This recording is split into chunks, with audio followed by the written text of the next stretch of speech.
play cowboy and Indian and chief. From the first to the third straight up to seventh straight. One thing in our mind of it jump to the base. I beg it in a life I inheritance to me. Them care, self-employed, cannot get laid off. But the work me have, can't even get a day off. Who they want to stop me now, them kind of say them way off. Alright, so me say one by one, one by one. One by one, we stepping out of Babylon, and then one by one, one by one. You King Selassie, I the conquering lion, lion, lion. Rasta, what's my pillow? Rasta, what's my pillow? I say, Rasta, what's my pillow? This is like a lunch. Rasta.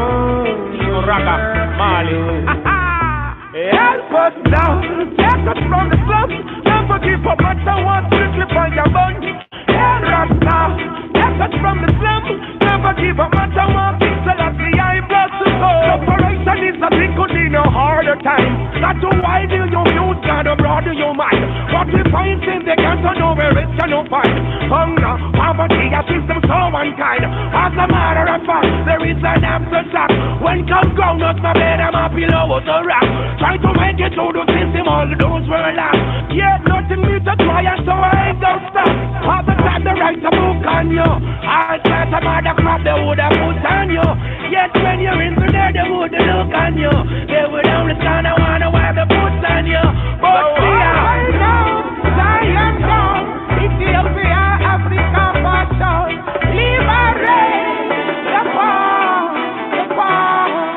Hey, man, I lie to me, Selassie, I them off war. I read the Bible, turn to peace and praise for God. Goodbye, Babylon, goodbye, goodbye. Open now, Zion soul, Mount Zion, Ethiopia for soul. Children of Israel, children of Israel. B'nai Yisrael. You know we are Israelites. You know we are Israelites. Calling in to the podcast 515-602-9761. Callin' and calling friends 515-602-9761. That's 515-602-9761, and listen to the live stream at Rastafari Israelites on the YouTube. Rastafari Israelites on the YouTube.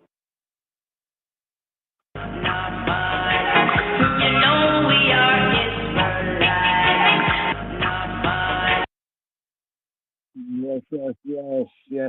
Yes. Here. Today's daily psalm. Mizmor Kof Lamed Zain. Kof Lamed Zain. You see at the top right there. Got the screenshot right here. In the Ivri, today's daily psalm. Mizmor Kof Lamed Zain.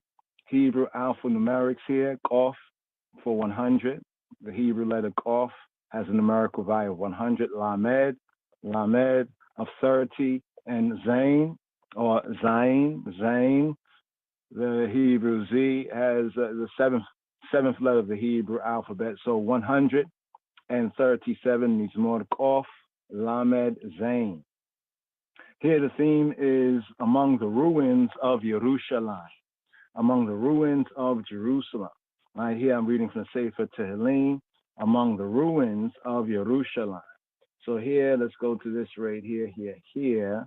That's the verse right there. And K and D has a little to say right here we'd like to share. By the rivers of Babylon, Psalm 137, a brief summary here, Mizmor Kof Lamed Zain.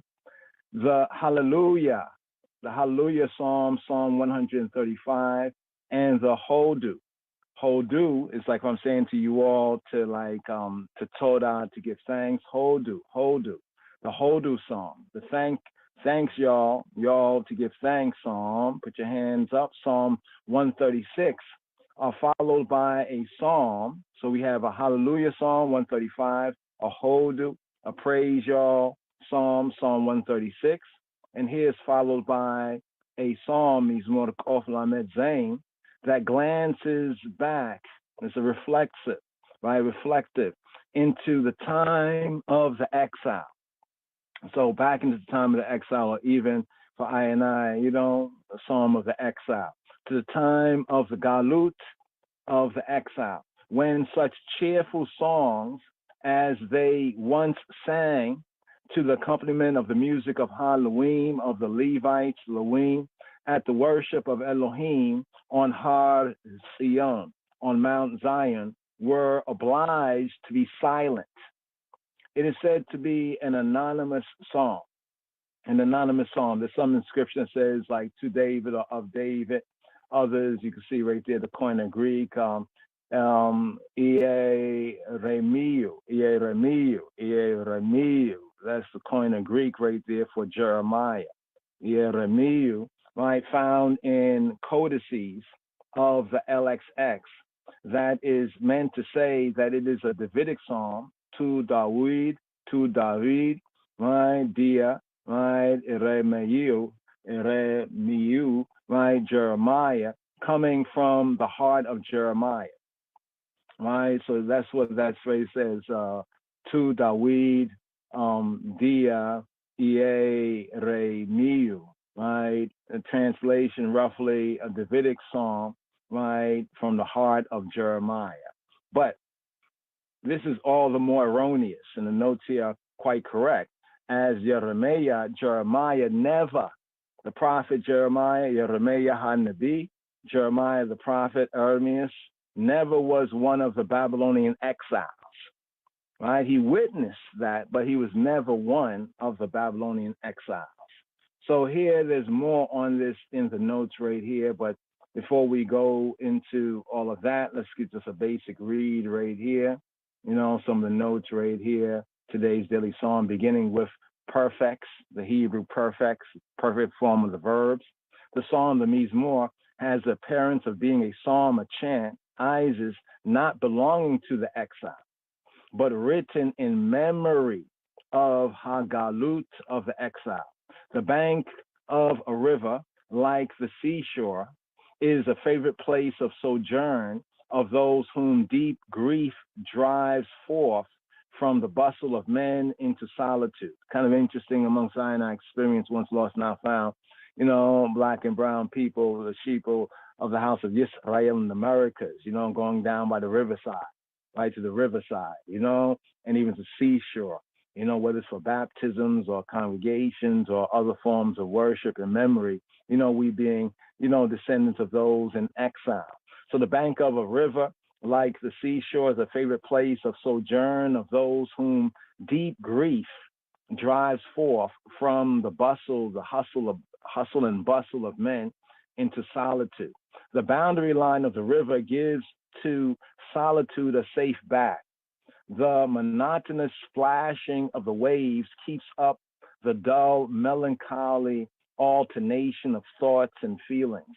And at the same time, the sight of the cool, fresh water exercises a soothing influence upon the consuming fever within the heart. The rivers of Babylon are here those of the Babylonian Empire, not merely of the Euphrates with its canals, or the Tigris, but also the Kaboris, or the Chebar, and the Euleos, or the Ulai, on whose lonesome backs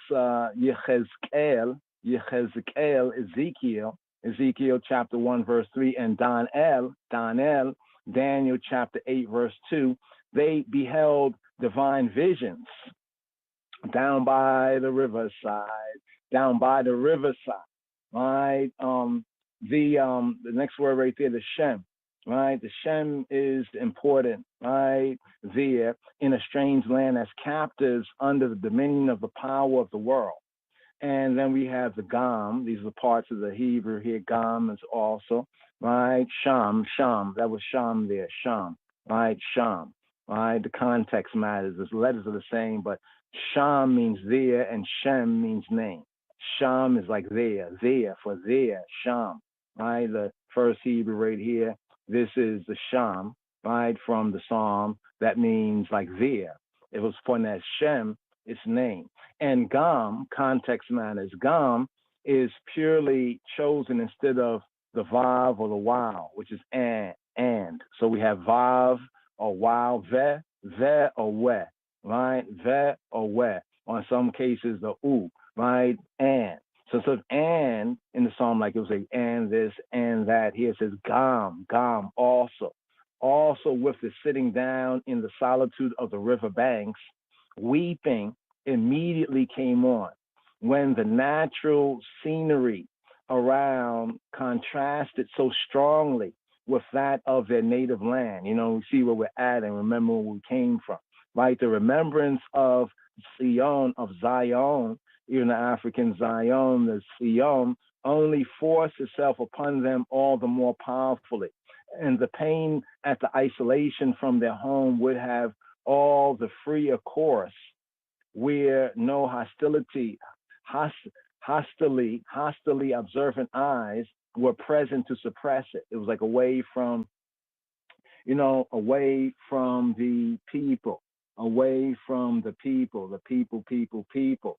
So right here, it goes on to speak about the willows, right, and the viburnum, right, the trees that are associated with flowing water in hot, low-lying districts are indigenous in the richly watered lowlands of Babylonia, right? Araba, right, is if one and the same with the Arabic Garab in the Arabic, Garab in the Hebrew, Arab, right, is not the willow, least of all the weeping willow, that is called Safsafa Mustahi in the Arabic, the bending down willow, but it's the viburnum, right, with dentive leaves, and then it goes into the description. So it's breaking down here, some of the typology that is mentioned here. And also it's giving a connection right here, the Safa, the Araba,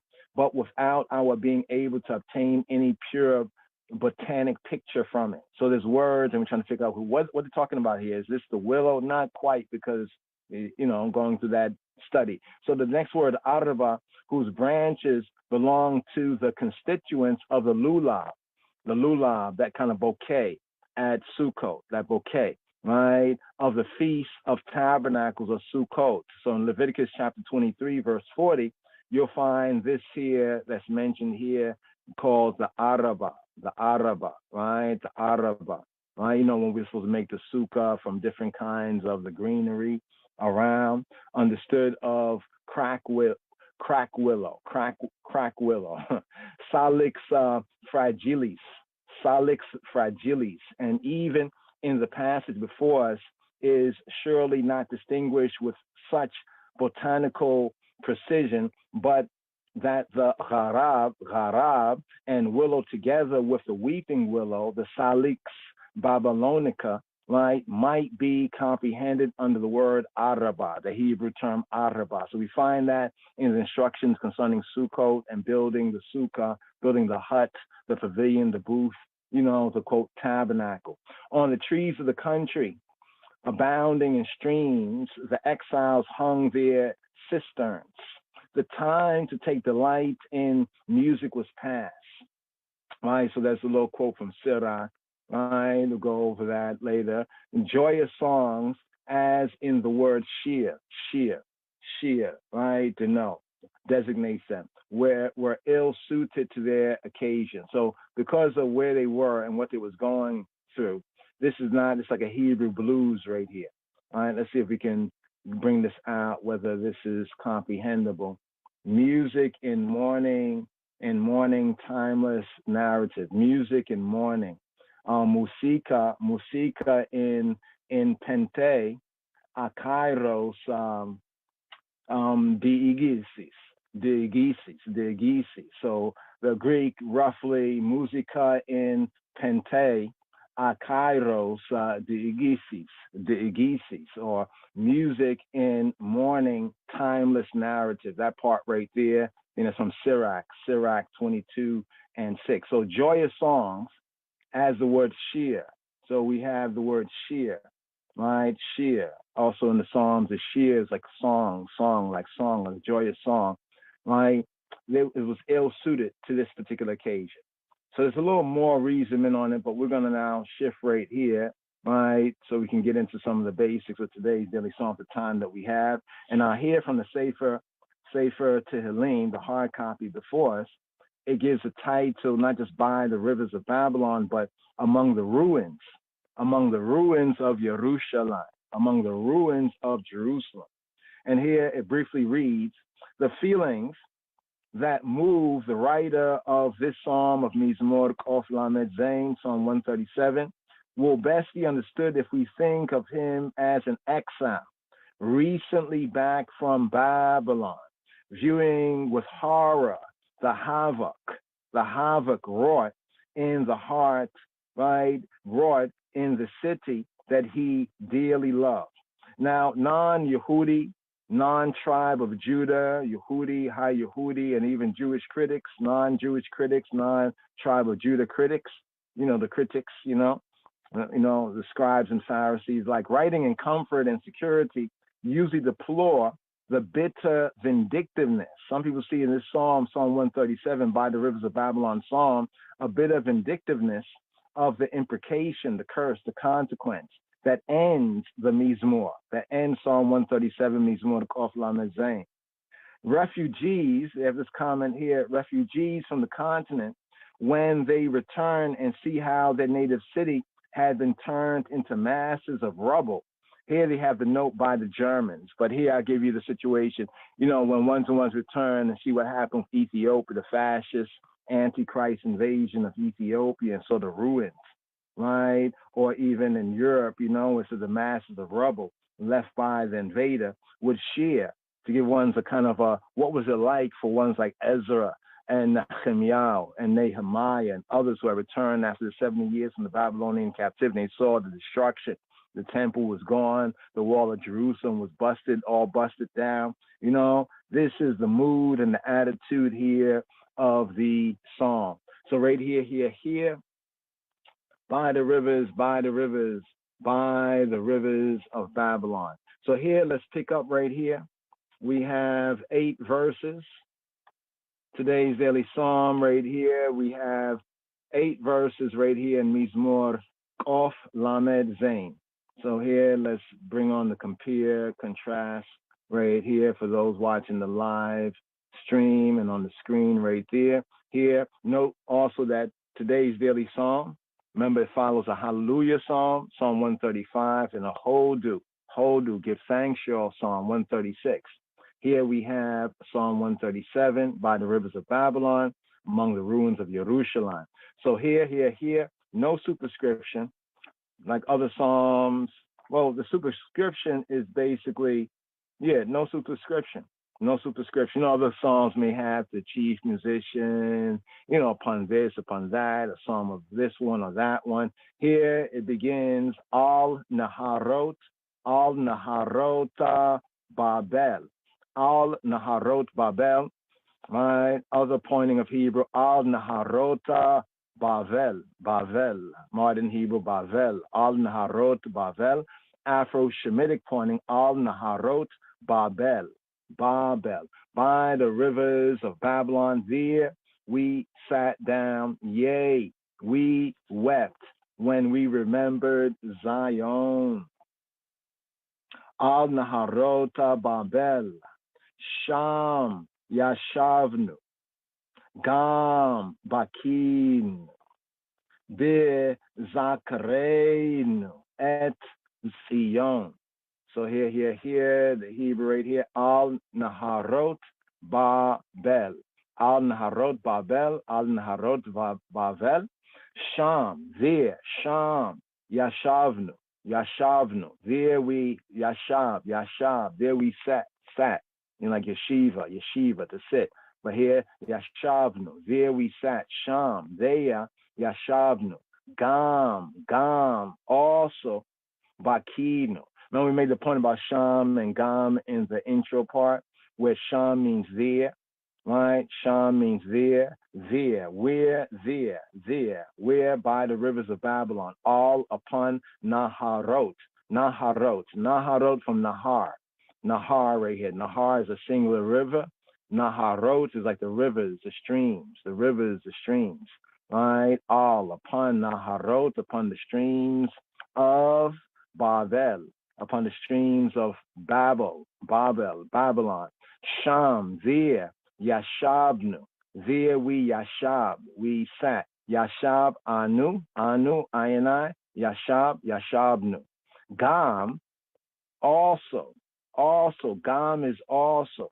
Usually like in Hebrew, sometimes it'll be like, Webakino, Ubakino, Webakino, Ubakino, we, ve, bakino, and we, baka, and we wept. But here it says Gam also. So it's like there we sat down and also. So we sat down and also. Like Gam, bakino, bi zakreinu, in our calling zakar, to remember, to call to mind. Bi zakreinu, et Sion. What do we zakreinu? Et, direct object marker, right? Pointing to the object of the verb. The verb here is zakreinu. We remembered, call to mind. Et Sion. We call to mind Sion. We call to mind Zion. So here is the first verse. And the first verse opens this section here that we can call from the notes here, the exiles singing silence. So the singing of the exiles was silenced by the rivers of Babylon. Al Naharota Babel Sham Yashabnu Gam Bakinu Bizakreya Eta Sion. Here the exiles singing silence. Rivers, Naharot, from Nahar, Naharot, the rivers. Babel, was invoked as, according to Jeremiah, Babylon was invoked as thou that dwellest upon many waters. In Jeremiah chapter 51, verse 13, Babel, right, was invoked as thou that dwellest upon many waters. In Jeremiah 51 and 13, her many streams and her canals being a feature. That was a conspicuous feature of the country, that it had enough rivers, that she sat down among many waters. Al Naharota Babel. On, upon the rivers of Babel. There we sat down. Sham, Theya, Yashabnu. Sham, Yashabnu. All right, let's see if we bring this out right here. It says there, let's have the Yashab right there. All right, let's go down to the Tanakh right here. Tanakh goes through every one of the Hebrew words. So there's a Sham. You see Sham? Sham means there. Sham means there. Thither, right? After verbs of motion, right? From there, right? Sham, right? There, transferred to time, right? There, then, right? There. So it's there, right? But it's pointing like to time, like then, like there, then, like thither, thence. So Sham, right? Sham, Yashabnu. Yashab means to dwell, to literally to sit, to be seated, to sit down, right? Specifically as judge in ambush or in quiet. So Sham, Yashabnu. Theya, right? We sat down. Amidst the shade and the solitude, right? The solitude by the riverside. Amidst the shade and the solitude, to mourn the nation's calamity, right? So this psalm is directly in context with the southern kingdom, or the tribe of Judah, right? The tribe of Judah in the Babylonian captivity, right? So to mourn what happened with the destruction of the temple of Solomon, the destruction of the wall, the breaching of the wall of Jerusalem, sat down, Yashabnu. This may denote the customary act of a mourner to sit on the ground, to sit on the Adamah, to sit on the ground. We have this in Yeshayahu, Isaiah chapter 40, 47 and 1, right? To do You know, you may hear Yehudi and Jews say Shiva, Shiva, Shiva, right? Shiva, Shab, Yashab, to do Shiva, right? Yashabnu. So now they're saying that we sat down, not just literally by the riverside, but we sat down like to do Shiva, to sit Shiva, Shiva, Shiva, right? To sit, to mourn, like when you sit with one who has, you know, some loss, you know, for at least 7 days, you know, you sit to comfort them and mourn with them. And here, while we remembered Zion, right? Be Zakreinu, right? Zakreinu from Zakar, Zakar, right? To remember, to call to mind. Be Zakreinu et Sion, Sion, Zion, the holy city, with its sacred associations. Right? It's a twofold, a duality of the sacred association with Zion. You have people talk about Zion, Zion, Zion, and Zion. But what does Zion really mean? Zion, right, is the seat of the Davidic, prophetic, Davidic government, that government to David, right? King David founded the seat of his government at Zion. So we have that there's like the state aspect. And then when he brought the ark of the covenant, and placed it in the Ohel, that tent, right? It also took on the spirituality, the really just and spiritual significance. So we have church and state Hebraically embodied in the idea of Sion, the castle of great King David, the holy city with its sacred associations.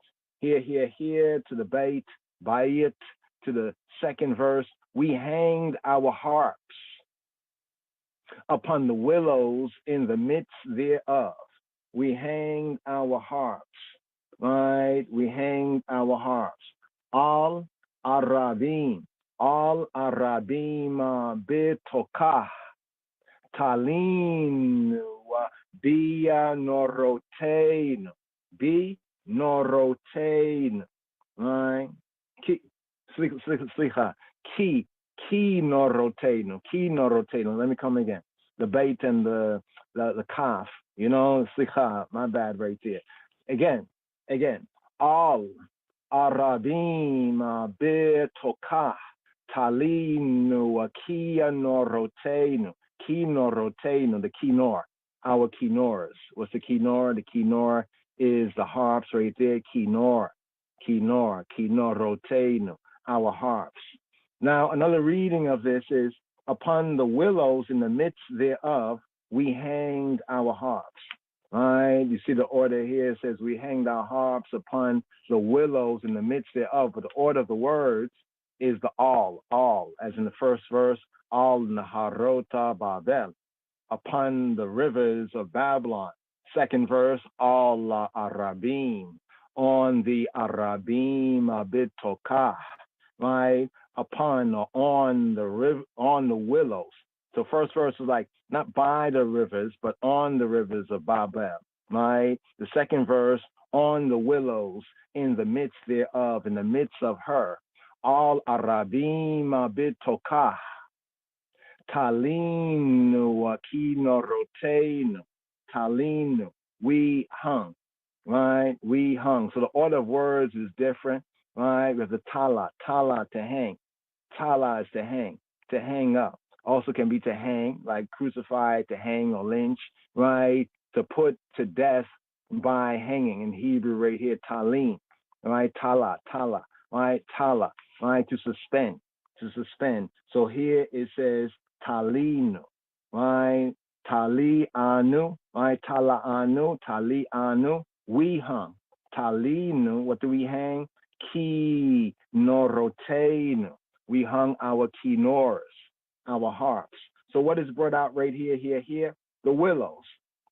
Let's touch on the willows. Arab. It's the Arab. Arabim, right? Araba, the poplar upon the poplar tree. Ain't that something? Seeing that the Mohammedan Arabs were the first of them to kill and enslave Inite people, the Yehudi, the Israelite people, the Judahite people. We have this also to African and the black people, right? And then the whole slave trade business, of these wicked latter days transferred to the Europeans, right? But here, this is the poplar. Remember strange fruit? hanging from the Arab tree. The what? The poplar tree. Is this the poplar? A tree characterized by what kind of wood? Right? Dark wood, right? That humanity. So even in the tree, we have our, you could say, black or African, Afro-Semitic humanity. But the poplar tree, the Arab. So what does it say right here? It says Al-Arabin, on the Arabin, right? Bitoka, in the midst thereof. So here, touching on this right here, the Arab, right? The Arab here, right? Now this is Arab, take note right here, as a noun. It's a noun feminine. Arab as a noun feminine. Arab can also be a verb, right? But this is the Arab as a noun feminine. They say this is likely to be the poplar tree. Strange fruit hanging from the poplar tree, the Arab tree. Al-Arabin b'tokah. Al-Arabin b'tokah, right? This was common in Babylon. Did you know that the poplar tree, strange fruit hanging from the poplar tree, right? So think about it back then in Babylon, that was a tree popular, right? And here, you know, even in the Americas, the Caribbean, you know, but the Americas, especially this poplar tree. We have the famous strange fruit, Billie Holiday song right there. They're there. What do? We hang our harps. Talinu kinorotenu. Talinu kinorotenu. The meaning seems to be that the exiles used to accompany their dirges, their blues, the Hebrew blues, right? The dirges on the harp, on the kinnor, while sitting by the riverside to lament, by sitting down by the riverside. Ain't nothing new on the sun, check. When, however, their captives came upon them there, when they found, where they at? Oh, they down by the riverside. When they came upon them, right, there by the riverside, they maliciously asked them, I people, to go on singing for the amusement of the audience. Sounds familiar? Minstrel, right? The minstrels, the Yehudi, right? That were minstrels in Babylon, just like the minstrels down south and minstrels over here in the Americas, historically speaking, these are other kind of minstrels today. For the amusement of the audience, the harps were laid aside. So then when they recognized that, you know, the foreigners had come upon us, the Ferengi, the Babylonians had come amongst us, and they heard us singing, and it was like, oh, well, you know, like they wanted to take amusement out of this. What do? Talinu kinorotenu. We hung up our harps. Here. Right, let's get to the next verse right here, the Gimel verse. The Gimel, the third verse of today's daily song. Remember, verses 1 to 3 contains a theme of the exiles singing silence. So we sung those dirges, those Hebrew blues, even this is like a Hebrew blues, to comfort I and ourselves. But when the others, you know, the captives came upon us, the tormentors came upon us, right, we hung it up. Right, we hung it up. There's even some teachings and narratives that, you know, some of the ones even disfigured their thumbs and their joints, kind of like broke their fingers, right? So they would not play. They would not be able to play, to show how serious they were about, you know, not singing Yahweh's song in a strange land. They sung it among themselves, but they would not sing it to the entertainment of others, right? So here, words of a song. Right, the words of a song, right, bringing out the notes right here. Wasted, they laid us on heaps. Here, KJV plain read, for where there, they that carried us away captive required of us a song or words of a song. And they that wasted us, they that laid us on heaps, right, mirth. Right, mirth. They wanted mirth, you know, happy, giddy stuff, right? Sing, and this is what they were saying, sing for us, right, of the songs of Zion. Sing for us of the songs of Zion. You know, make mockery of I and I. Here, ki, sham, she, a lunu, She'elunu, she'elu, they ask, they requested, she'elu, of anu, of I and I. She'elunu, ki shama she'elunu, shoreinu, divrei shir. They ask of us, right? Divrei shir, divrei shir. They wanted words of dabar, divrei, words of shir, words of song. With tolalenu, simcha, right? And our tormentors, they wanted joy, simcha, happiness. And shiru is a command, shiru. Like sing y'all, sing, shiru, lanu, shiru, sing y'all, lanu for us. Shiru lanu, mishir, from me, from shir, from the songs, siyom, from Song of Zion. Sing us, right? Sing y'all for us from a Song of Zion. Ki shama she'elunu wa shoveinu divrei shir we tolalenu wa simcha. Shiru lanu wa mishir Zion. Wow. Words of a song. Divrei shir.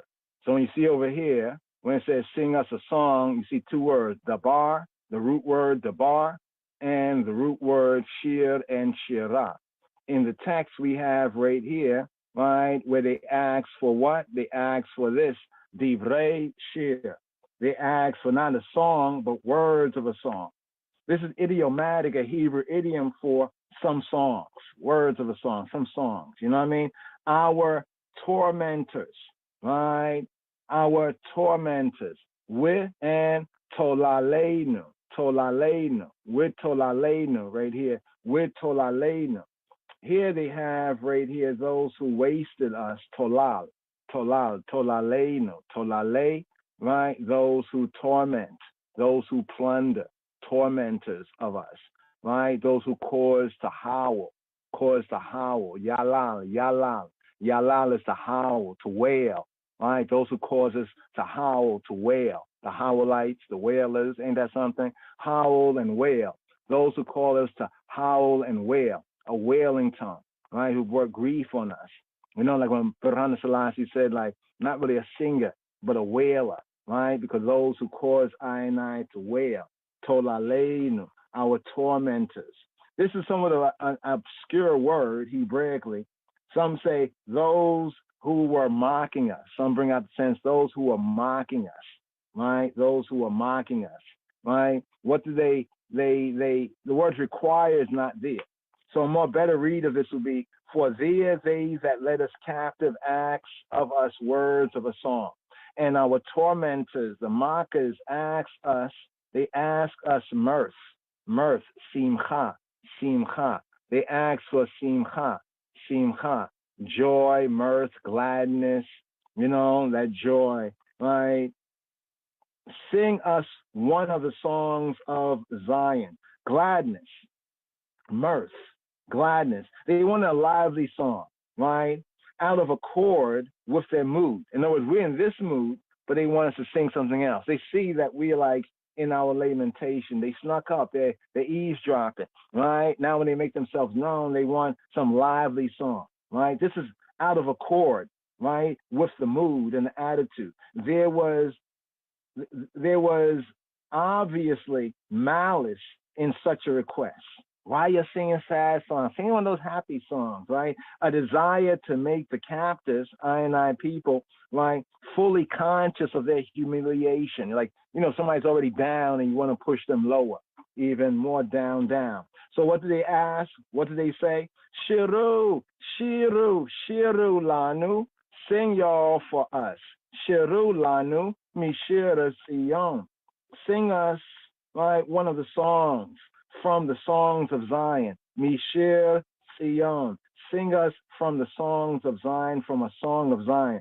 Some of the chants. They want some of the chants that we chanted in the Haykal, right? Even the Haykal of Shlomo, Solomon, right? To sing these for the amusement of their conquerors would have been the grossest profanation. It's about profaning, you know what I mean, the Hashem, right? This would be the grossest profanation to profane the Shem and all that they and I hold most dear, to sing these songs for their amusement, all things considered. So, first section, verses 1 to 3, the exiles singing silence. In verses 4 to 6, their refusal, going more into the refusal to sing. The Dalet, the 4th verse, to the 6th verse. This section brought out the theme of this section as their refusal, our refusal to sing. How? We ask, how shall we sing Yahweh's song in a strange land, in a land of strangers, in a foreign land? Eich. Word how? Eich. Nashir.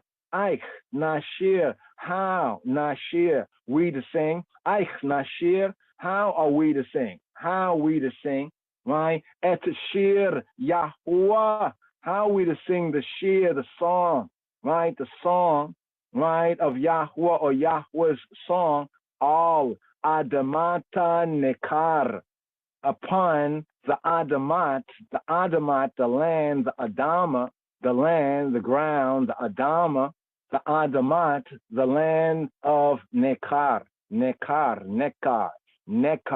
land of Nekar, right? The foreign land, the alien land, a foreign land, Nekar, right? A heathen land, right? From Nakar, right? Nakar is interesting, right? Nakar, right here, to disguise oneself, to act as an alien, right? A disguised land, a strange land, right? A land that we're ignorant of, this strange land, this foreign land.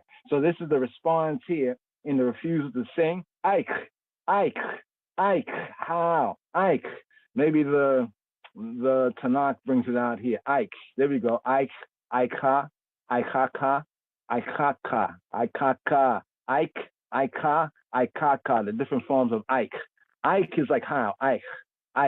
When you want to say Eich, how? Eich, right? How? Also, the book of Lamentations called Eicha, right? It's also a way of lamenting. So both is a way interrogatively to ask how, in lamentation also as how, Eich, right? An expression of satisfaction, Eich, like how, right? So how, Nashir, how are we to sing? Eich, Nashir, et shir Yahuwah al Adamat Nekar. How are we to sing Yahweh's song, the shir of Yahuwah, shir Yahuwah, right? The song of Jehovah, right? In 2 Chronicles chapter 29, verse 27, it reads, and when the burnt offering began, the song, the shir Yahuwah, the song of Yahuwah began also in 2 Chronicles 29 and 27, it says, and when the Olah, the burnt offering, the ascension offering, the Holocaust offering began, the Shir Yahuwah began also. These hymns were reserved for use in the Heikal worship. So there were certain songs and chants that was only used in the temple worship, right? And chanted at different times of the offerings and different acts that went on. There were certain chants. So these were the hymns and chants that were reserved for use in the Heikal Avodah, the worship and service, and contained the praises of Eloheinu's mercies, right? Accordingly, they would have been both out of time and place in the exile. It's almost like what happened in America among the lost sheep, that ones and ones came out to church singing songs for the Lord, for the Lord and Jesus, and started to take the talent and that soul, right? And then started singing worldly songs, right? The Israelites then, and the Judahites, the tribe of Judahites, then they said, nah. They said, Eich Nashir, how we sing. Eich Nashir et Shir Yahuwah ala Damata Nekar. how can we do such a thing? Such a thing is totally out of order, right? Chan, think about it. That happened in the music, where a lot of the singers, some of our best and brightest so-called singers, there's a Havers. They started to sing, right? They got their talent to sing praises to God within, we call it the old Negro spiritual church, right? But notice what happened when they came out of the church and took that singing to, that singing of Yahweh, right? The singing of Yahweh songs, when they took that talent, they basically, it's like the baby, like a love song. Before it was a love song to Yahweh. Now it became a secular love song. And then you'll notice what happened with the so-called Negro spiritual music of the old time church. It got to be the garbage, the garbage of today. I know some might like it, but where is the spiritual, right? Where is the spiritual in it? You know what I mean? It's just like, yeah. Anyway, let's get to the Hay verse right here. Whole reasoning can be made on that. What we can learn from the By the Rivers of Babylon song, right? And of course, there were others who had such talent and they refused to do it. And they were going to sing a song, right? They're going to just keep singing, the song of praise to the Lord or Jesus, from the Negro spiritual. But here, to the Hay verse, the 5th verse, if I forget thee. So did our people, many, not all, but many of them in the churches, did they forget? Did they forget? All right. If I forget you, Yerushalayim, may my right hand cease to function. Okay, I read the ISV, KJV here. If I forget thee, O Jerusalem, may my right hand forget. Note that the word cunning is not there, right? The word cunning is not there. Im eshkachek Yerushalayim tishkach yemini tishkach yemini im if eshkachek if I forget thee eshkachek if I forget thee, speaking to she, im eshkachek Yerushalayim Jerusalem tishkach,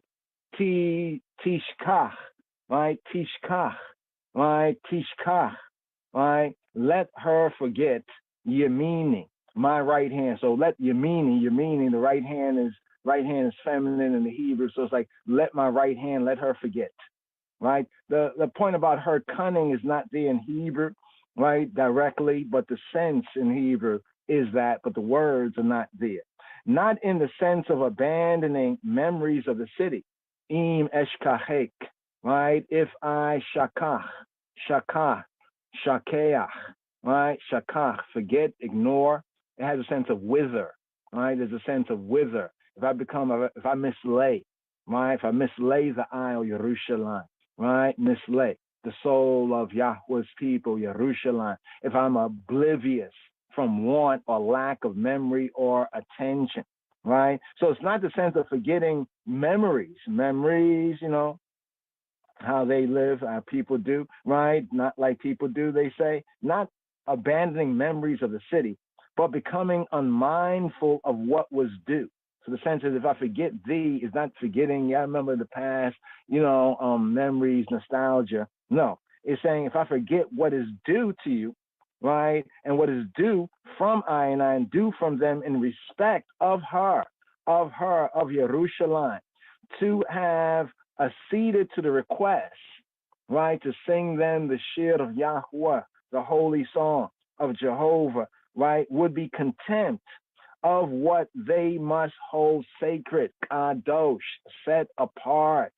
Im eshkachek Yerushalayim tishkach yemin, tishkach yemin. May my right hand, my yamin, Yemen, right, Benjamin, right, my Yemen, the right hand. As you can see, the right hand is a noun feminine, right? So it's tishkach.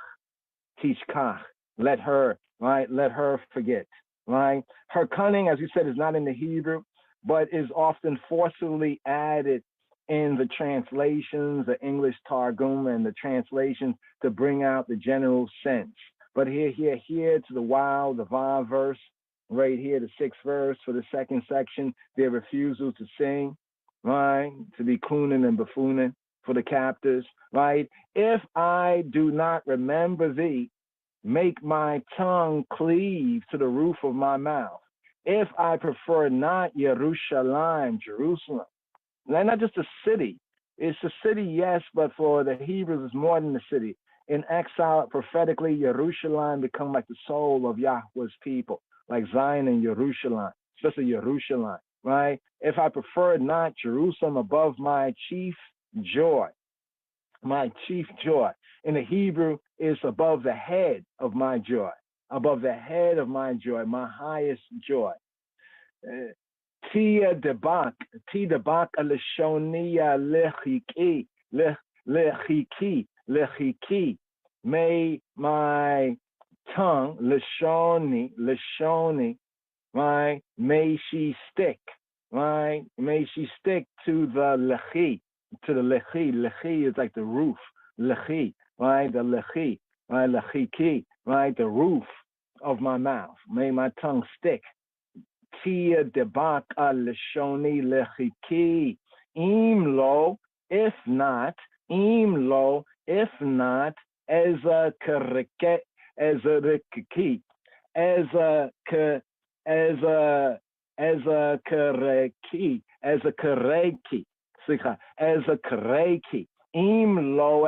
kareki. All right, the flow right there. Imlo as a kareki, imlo ale et Yerushalayim al rosh simchati, all upon the rosh, the head, simchati, of my simcha, of my joy, my gladness, right? If I don't elevate, im lo, if not, a'eleh, right? If I don't Allah, like lift up, right? A'eleh, at Jerusalem, if I don't lift up Jerusalem, all upon the rosh, the head of simchati, my joy. Let my tongue cleave. Tidabak lishoni. Right? Let my tongue cleave. So the tongue here is a lishona, cleave, dabaka, tidabak, right? To the roof of my mouth, to the chek, right? Chek, lechiki, right? Lechiki, to the chek. The chek is like the mouth, but the palate, right? The palate, like to say that the roof of the mouth, right? The roof of the mouth. What does it mean, Chaverim? May I lose all power to sing or speak, or to sing, the Ivrit. May I lose all power to speak or sing the Ivrit, the Yehudit, right? To sing the holy language, to speak or to sing, right? If I do not remember. The order of the words is, let my tongue cleave to the roof of my mouth if I remember not thee I. Speaking to she, ti dabak alishoni lechiki im loa as a karekeni. As a kareki,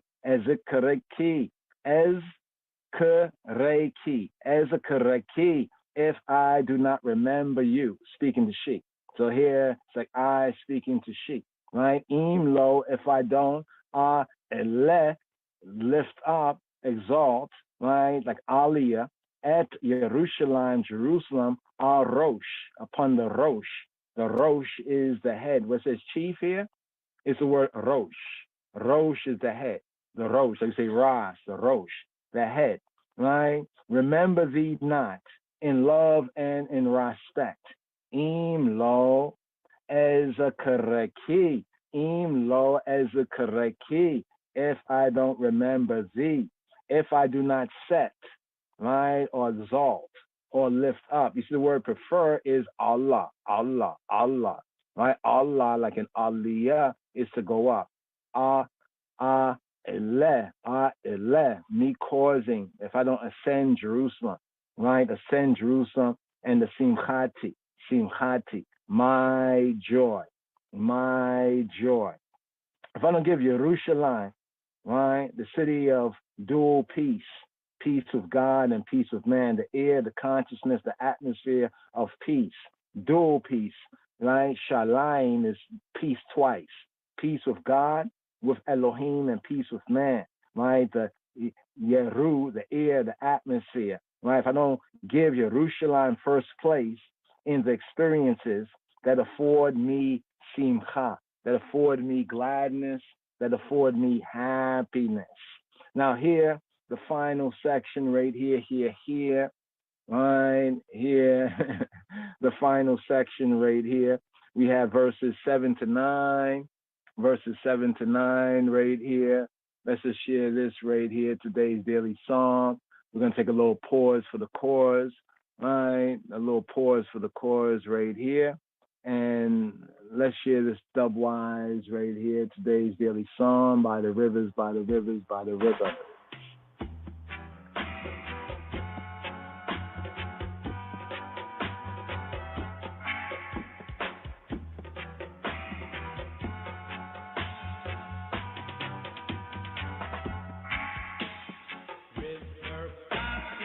Psalm 137.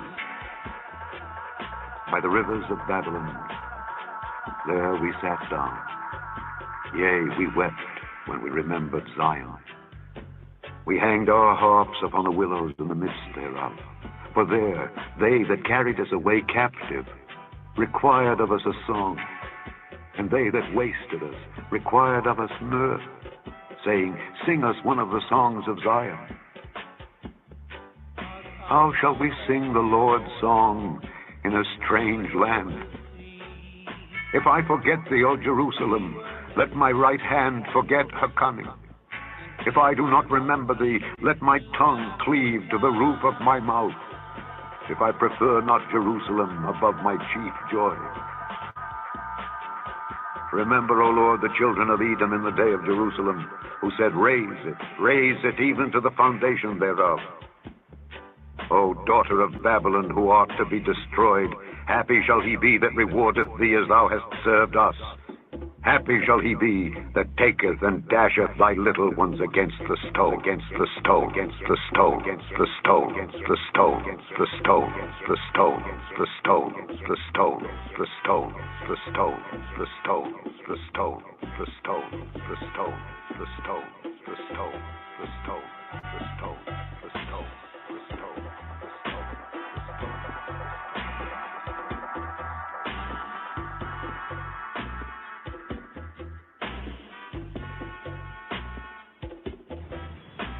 מזמור קל"ז.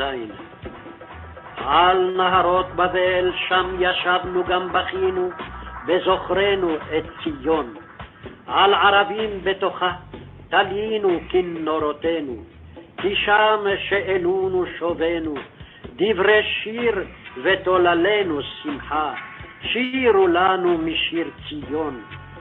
איך נשיר את שיר אדוני על אדמת נכר?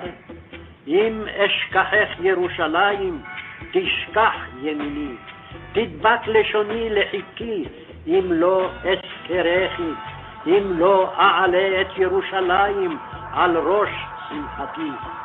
זכור אדוני לבני אדום את יום ירושלים, האומרים ערו ערו עד היסוד בת. בת בבל השדודה, אשרי שישלם לך את גמולך שגמלת לנו. אשרי שיוחז וניפץ את עוללייך אל הסלה, הסלה, הסלה, הסלה, הסלה, הסלה, הסלה, Asal. So right here, the last portion of today's daily psalm is Mordechov Lamed Zain, Psalm 100, Kof Lamed 30 and Zain and 7. Mordechov Lamed Zain, by the rivers of Babylon, Psalm among the ruins of Jerusalem. So we touched on the first section, the exiles singing, silenced down by the riverside. Verses 4 to 6, their refusal to sing. They refuse to sing the Shir Yahweh, the songs of Yahweh, the holy songs of Yahweh for the amusement of the captors and the tormentors. And here, we have verses 7 to 9, the imprecation. Imprecation like a curse, consequence, imprecation, the curses, right, as it were, imprecations upon Edom, upon the Edomites, right, the Edomites and the Babylonians. Check the connection, the Edomites and the Babylonians. So here, pick up the Zayn verse, Hebraically, we have the 7th verse right here. Remember, O Yahweh, the children of Edom, or Edom, in the day of Yerushalayim, who said, raise to the foundation thereof, to the foundation of her. Make beer, raise it. Make beer, make it beer to her foundation. Like to say, strip her down, tear her down, strip her down. Zikor Yahuwah, Livnei Edom et Yom Yerushalayim HaOmrim Aru Ada Hayesod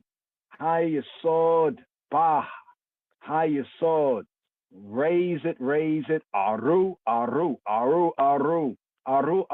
Ad Hayesod Bah raise it to the foundation thereof, raise it, right, or make it beer, strip it, all the way to high yesod, the yesod, yasad, even on the tree, the Eitz Chaim on the tree, yesod, the foundation, right here we get the word even masad, foundation, right here, yesod, high yesod, right, to the foundation, to the foundation in her, right, to the foundation of her, to the foundation thereof. Make beer, raise, ara, from ara.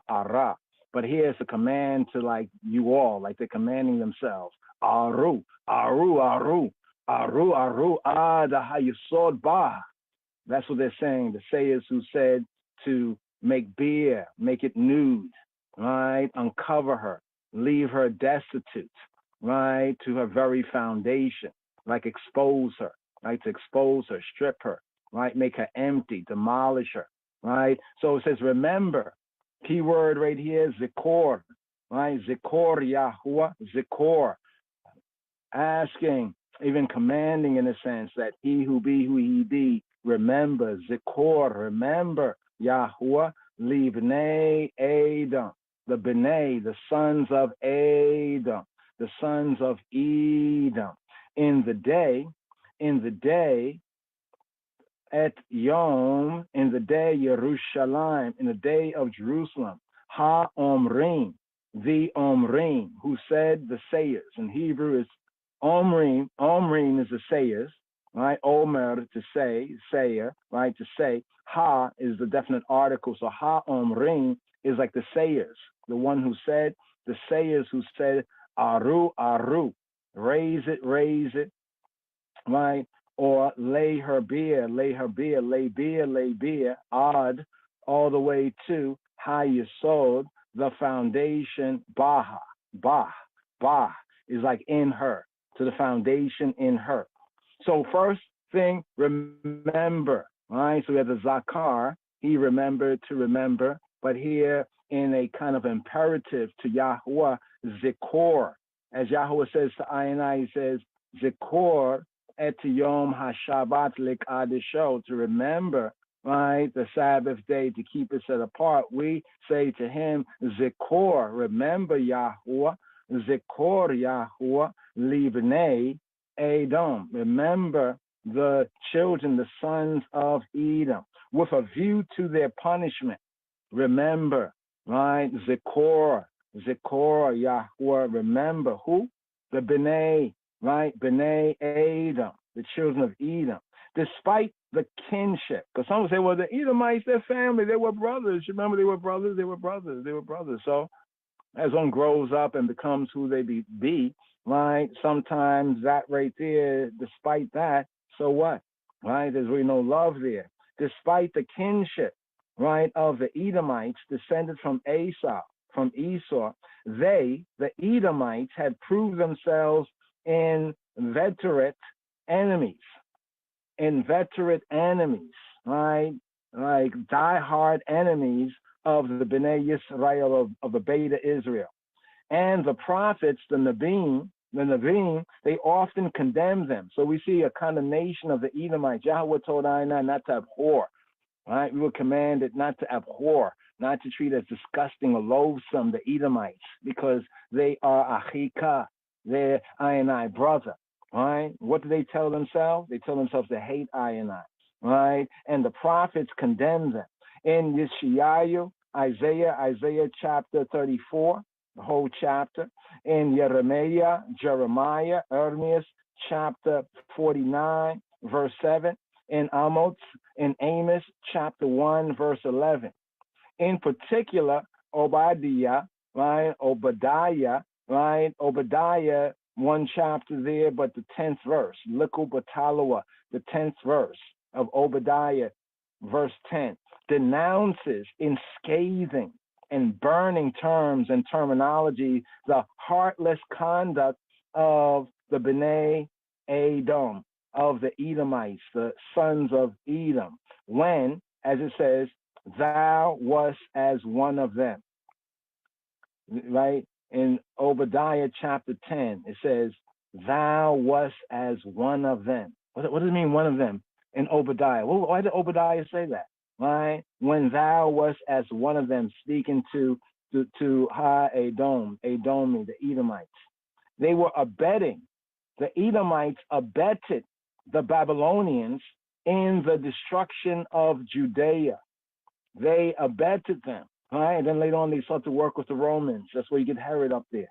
You know what I mean? They abetted the Babylonians in the destruction of Judea, in the day of Yerushalayim, in the Yom Yerushalayim, vis-a-vis in the fall and destruction, which is the day of Jerusalem, is the day of its destruction, the day of its fall. And they said, what? Aru, aru, aru, aru, lay it bare, strip it, right? The houses, the inhabitants, lay it bare, right? To the foundation, ad ha-yesod, to the yesod, bah, to her very foundation. Here to the chet, the 8th verse, the chet verse right here. O daughter, now we speak to the daughter of Babylon, not to Babylon, but to her daughter. O daughter of Babylon, who art to be destroyed, downstroyed, happy, he who rewardeth. You see the part, shall he be, that's not there in the Hebrew. So happy, right? The one who rewardeth thee. Happy is the one, Ashrei, the beatitude. Happy, Ashrei, happy is the one that rewardeth thee, as thou hast served us, as you have served I and I. So the way you served I and I, may you get your reward, right? Who are to be wasted, destroyed, to be wasted in the Hebrew. Here, rewardeth.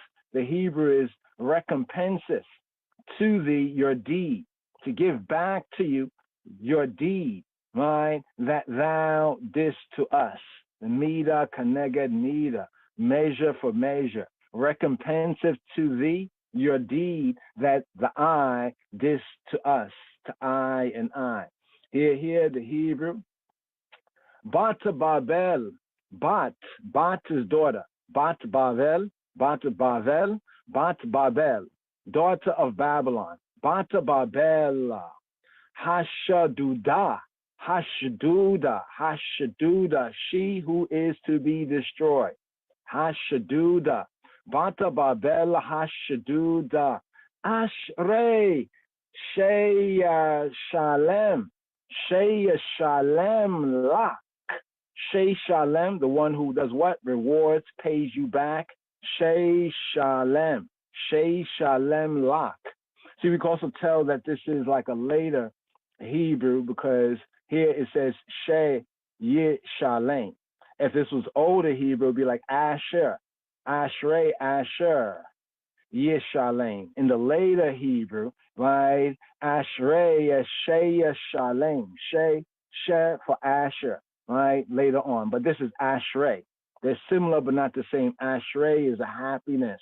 Ashrei, like Ashrei Ha'ish, the first psalm. Not bless is the man. That's kind of a false translation, but happiness of the man. Ashrei Yeshalem, the one who Yishalem, the one who pays you, the one who will make peace with you by paying you back, right, rewarding you, right, paying you.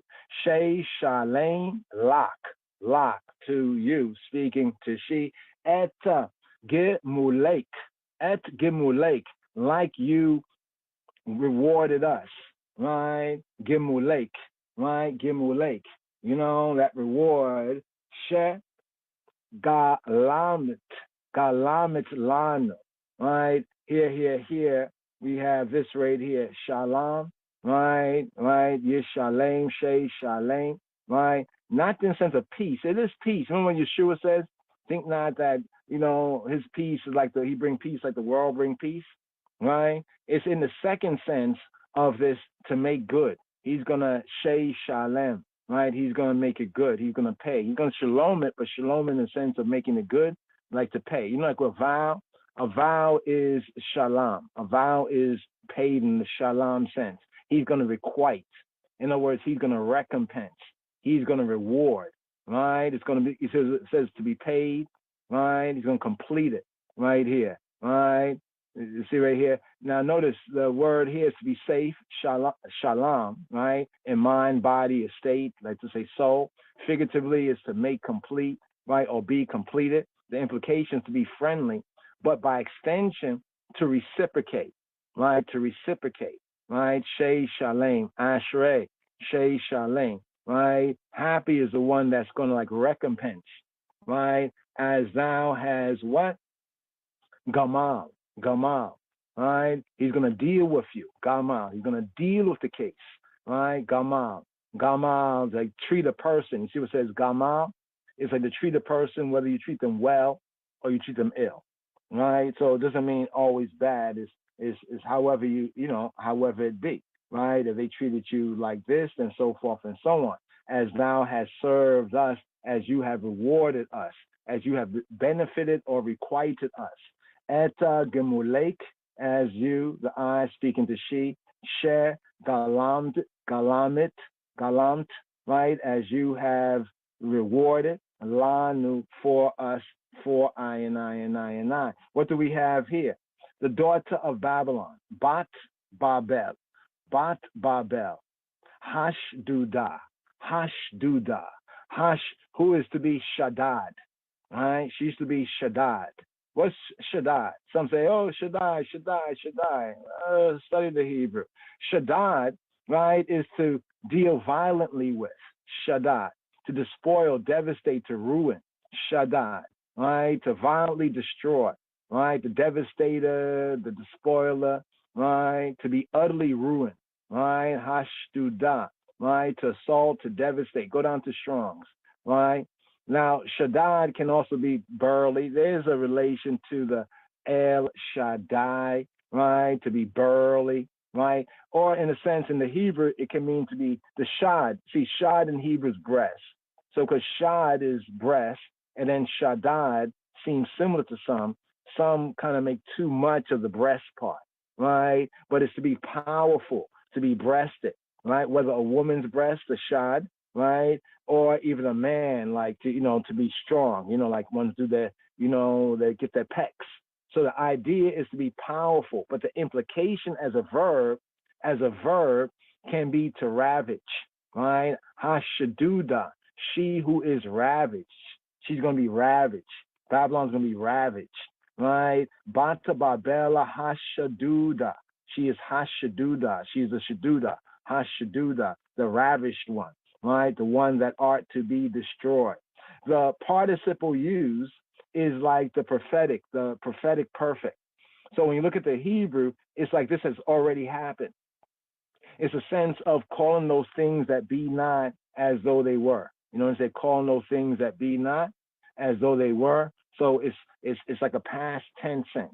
So when you read something in the Hebrew, literally it's past tense, but it's like calling those things as already accomplished, right? Because he who be who he be, he who was, he who is, he used to be, he already know what it will be. It will be, because he who be who he be say so.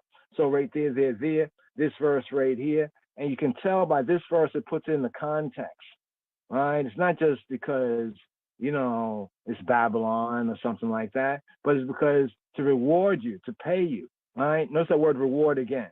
It's the shalom, ashrei, shei shalem, happiness of the one, ashrei, happiness or happy like is the one, that she, right, yishalem, shei yishalem, that rewards you, that's going to make this peace. Not like the world make peace, does he who be who he be make peace.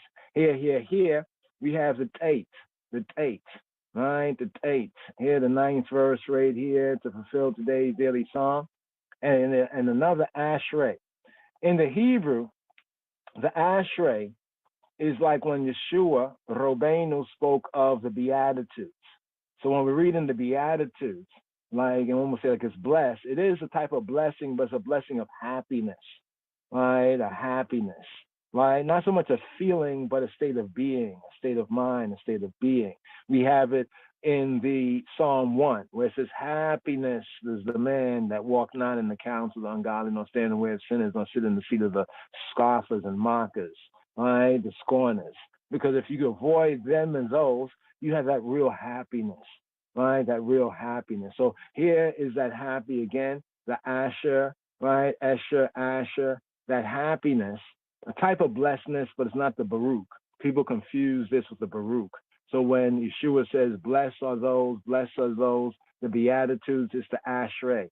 It's this sense of happiness, the Ashrei, right? That happy, Ashrei, right? From the Asher, right? Asher, right? Asher, to walk straight as a verb, to make progress, to lead on, to pronounce Ashrei, happy, to be called blessed in the sense of happiness, to be straight, right? To be level, happiness. The figurative sense, those who go forth, right? And will be honest and prosper, right? That sense of happiness. Happy, right, is the one that taketh and dasheth thy little ones against the stones. Against the stones. Actually, that right there, the last part I have to say it's a false translation. The word stones right here, we'll get into the verse, is the salah. I know it looks like Selah. No, this is not the Selah. All right? This is Samek Lamed Ain. All right? Samek Lamed Ain. This is not the Selah. Right? Selah. There is Selah. In the song we see Selah. Is Selah. This is Selah. One ends with a hey and one ends with a ain. So this is Selah. What is Selah? Selah is a crag, a rock. Selah. Often in the figurative sense of the Hebrew, it's used as the stronghold of Yahweh, right? The rock. Right? We find in David, in the story of David, there's a place, where it has the this particular name there, but it's like a rock, right? So in the metaphorical sense of the Hebrew, against the rock. It's not stones, it's actually rock, right? Let me see what the other translators translate. They say stones here. The NET has it right, who smashes them on a rock, right? They say here, against the rock. This one is even more better. The NHEB, right? Except the blessed part is wrong. The last part of the sentence is correct. Happy is the one that takes and dashes your little ones against the rock. It's actually the rock, right? Ashrei, She Yochez, that achaz, that grass, achaz, yaz, achaz. She Yochez, where nipate, et olalayik, illaha salah, Allah salah, illaha salah, against the salah, right? Salah, ha salah, Hasala, the rock, Hasala, against the rock. Right here. Now, it's of interest to note that, the rock, you see what it says the stones, they bring it out here. The KJV says stones, but from the Hebrew, that would be a false translation. It's the rock, the Selah, right? And it's also metaphorical in its sense, not just against stones and stones, but against, against he who be who he be, right? Against he who be, because he who be is that one who is the Salah, right? In the figurative sense, right? The figurative sense of the Hebrew. So once again, the fuller verse right here, Ashrei she yochez v'nipetz et olalayik el ha-salah. Olalayik. Where should we go right here? Let's break it down word by word. We have the Ashrei. Ashrei is the one that achaz, right? That grasp, to seize. Achaz, that grasp, that seize, to seize, I take hold of. Ashrei she yochez. Yochez is the grabber, right? So it's like happiness is the grabber, the seizer, right? The one who grabs hold, lays hold. With nipetz from napat. What is napat?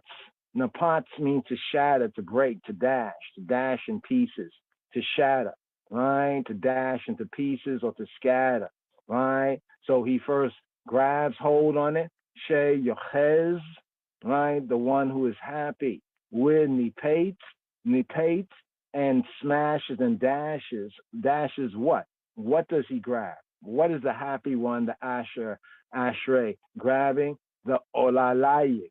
What is olalayik? Olalayik comes from the Hebrew olel and olal.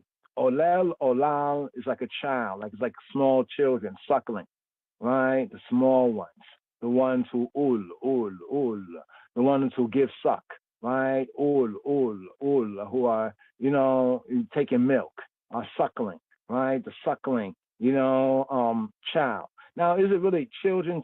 Now, ones who see it from the fleshy, not understanding the mood or attitude, they will be offended by what they call the barbarity, right?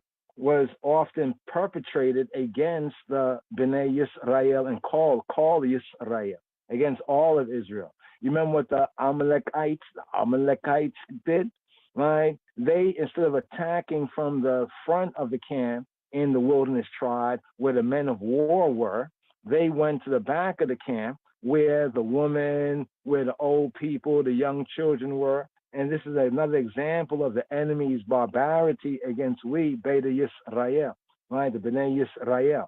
But whenever we, or even many times our namesakes, are defending themselves, they're like, oh, look at the barbarity. Oh, look at the barbarity. They forget about the barbarity, right? The barbarous or the wicked, the evil, the vicious things that was done and still being done against the Bnei Yisrael, Ainai, the Beta Yisrael. 2 Kings chapter 8, verse 12.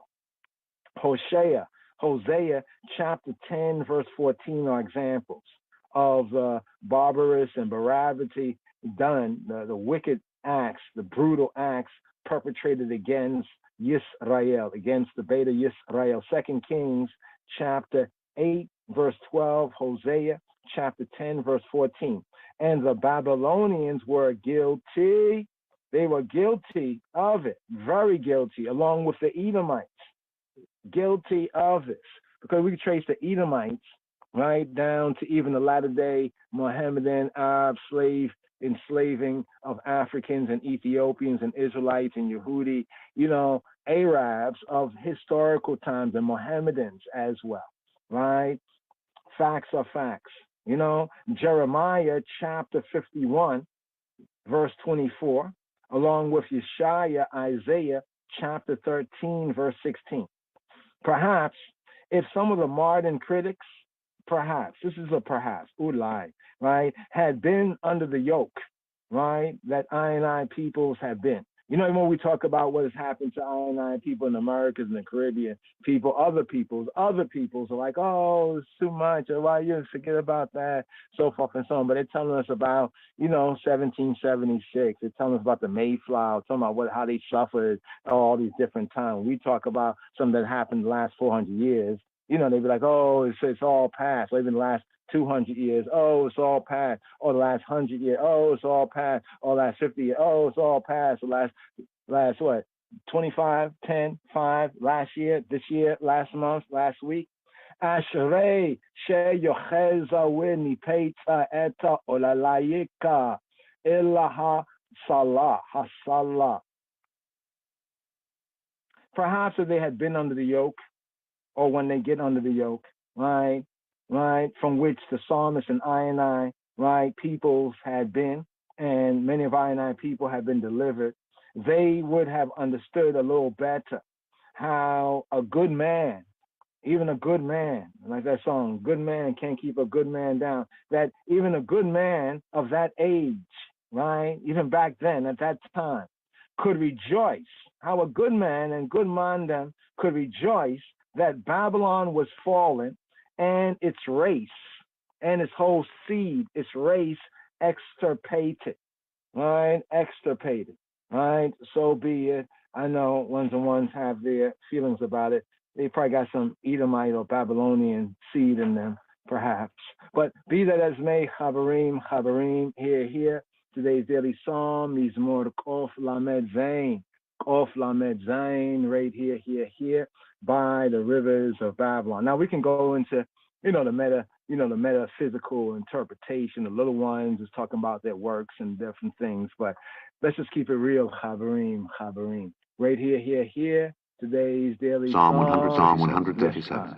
Mizmor Kuf Lamed Zain. By the rivers of Babylon, there we sat down. Yea, we wept. Al Naharot Babel Sham Yashavnu Gam Bachinu. When we remembered Zion. Bezochrenu et Zion.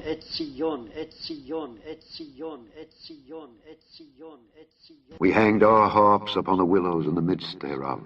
For there they that carried us away captive required of us a song. And they that wasted us required of us mirth, saying, sing us one of the songs of Zion. How shall we sing?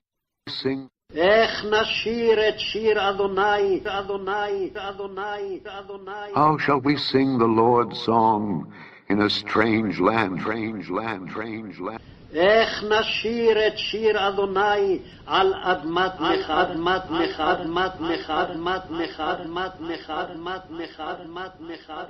If I forget thee, O Jerusalem, let my right hand forget her cunning. If I do not remember thee, let my tongue cleave to the roof of my mouth. If I prefer not Jerusalem above my chief joy. Remember, O Lord, the children of Edom in the day of Jerusalem, who said, raise it even to the foundation thereof. O daughter of Babylon, who art to be destroyed, happy shall he be that rewardeth thee as thou hast served us. Happy shall he be that taketh and dasheth thy little ones against the stone,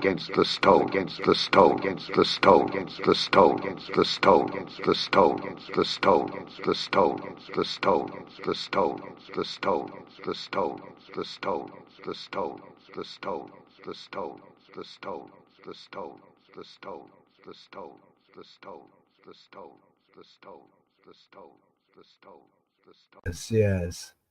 All right, so right here's a couple of outro tikkun here, 137. Yes, check this.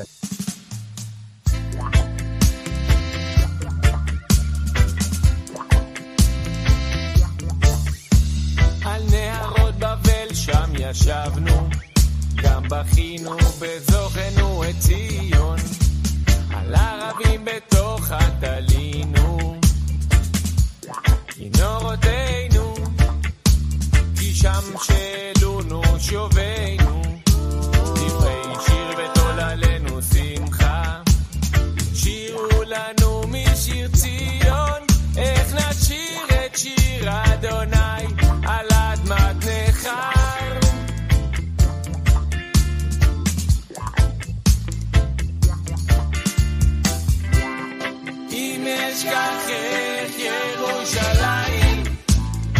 תשכח ימיני, תדבק לשוני לריקי, אם לא אזכרכי, אם לא אעלה את ירושלים על ראש שמחתי.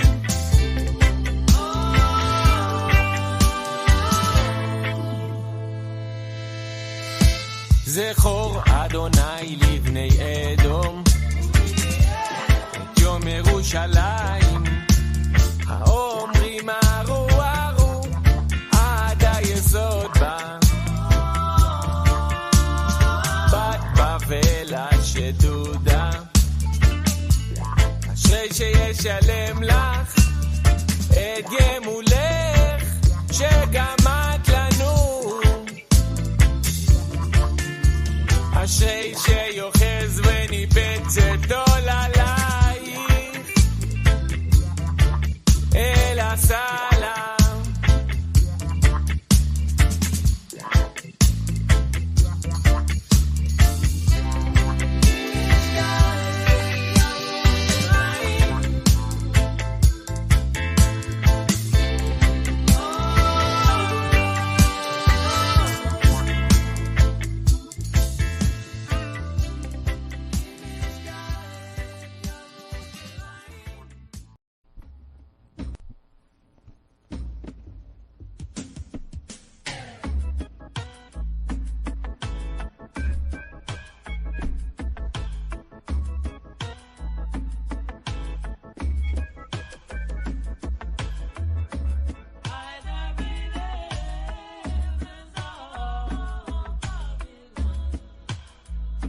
Psalm 137. By the rivers of Babylon, there we sat down. Yea, we wept when we remembered Zion. We hanged our harps upon the willows in the midst thereof. For there they that carried us away captive required of us a song, and they that wasted us required of us mirth, saying, Sing us one of the songs of Zion. How shall we sing the Lord's song in a strange land? If I forget thee, O Jerusalem, let my right hand forget her cunning. If I do not remember thee, let my tongue cleave to the roof of my mouth. If I prefer not Jerusalem above my chief joy. Remember, O Lord, the children of Edom in the day of Jerusalem, who said, raise it even to the foundation thereof. O daughter of Babylon, who art to be destroyed, happy shall he be that rewardeth thee as thou hast served us.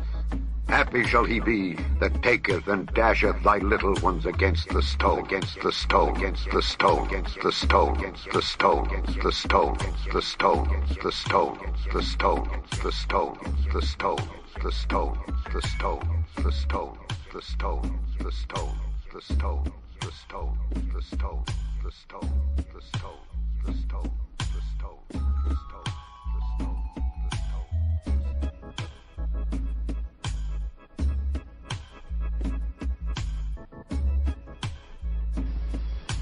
מזמור קל"ז. על נהרות בבל שם ישבנו גם בכינו, וזוכרנו את ציון. על ערבים בתוכה תלינו כנורותינו, כי שם שאלונו שובנו. דברי שיר ותוללנו שמחה, שירו לנו משיר ציון. איך נשיר את שיר אדוני על אדמת נכר?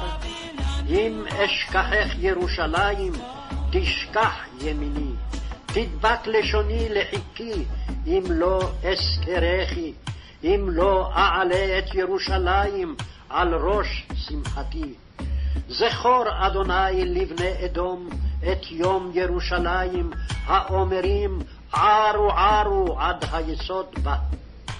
בת בבל השדודה, אשרי שישלם לך את גמולך שגמלת לנו. אשרי שיוחז וניפץ את עוללייך אל הסלע.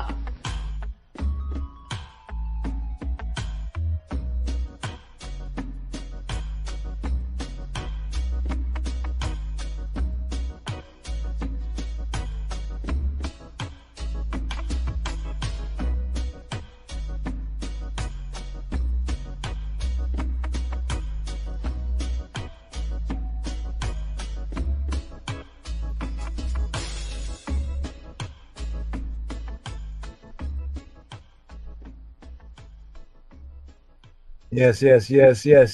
Today's daily psalm right here.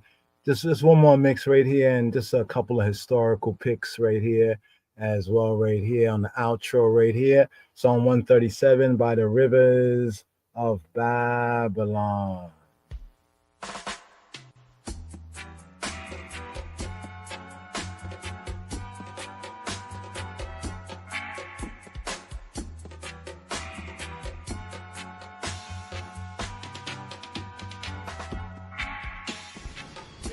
מזמור קל"ז. על נהרות בבל שם ישבנו גם בכינו, בזוכרנו את ציון. על ערבים בתוכה תלינו כנורותינו, כי שם שאלונו שובנו, דברי שיר ותוללנו שמחה, שירו לנו משיר ציון. איך נשיר את שיר אדוני על אדמת נכר? אם אשכחך ירושלים, תשכח ימיני, תדבק לשוני לחיקי, אם לא אזכרכי, אם לא אעלה את ירושלים על ראש שמחתי. זכור אדוני לבני אדום את יום ירושלים, האומרים ערו ערו עד היסוד בה. בת בבל השדודה, אשרי שישלם לך את גמולך שגמלת לנו, אשרי שיוחז וניפץ את עוללייך אל הסלע. Psalm 137. By the rivers of Babylon, there we sat down. Yea, we wept when we remembered Zion. We hanged our harps upon the willows in the midst thereof. For there, they that carried us away captive required of us a song, and they that wasted us required of us mirth, saying, Sing us one of the songs of Zion. How shall we sing the Lord's song in a strange land? If I forget thee, O Jerusalem, let my right hand forget her coming. If I do not remember thee, let my tongue cleave to the roof of my mouth. If I prefer not Jerusalem above my chief joy. Remember, O Lord, the children of Edom in the day of Jerusalem, who said, raise it even to the foundation thereof. O daughter of Babylon, who art to be destroyed, happy shall he be that rewardeth thee as thou hast served us. Happy shall he be that taketh and dasheth thy little ones against the stone, against the stone, against the stone, against the stone, against the stone, against the stone, against the stone, against the stone, the stone, the stone, the stone, the stone, the stone, the stone, the stone, the stone, the stone, the stone, the stone, the stone, the stone, the stone, the stone, the stone, the stone, the stone. Yes, brothers and sisters and brothers. Yes, join I now on the in and the irit. There's more. There's double portion here. Torah reading and feeding, 51st and 52nd. Nitzavim-Vayelech. We have one more Shabua before we head into the high holy season, the prepping for Sukkot coming up right here. Reason for the season.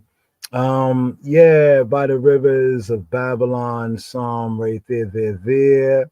Let's get us something a little more up here for the outro. Yes, Shalom, Chaverim, Shalom, Yeshua, Shalom.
Laila Tov. Family, Mishpacha Shalano.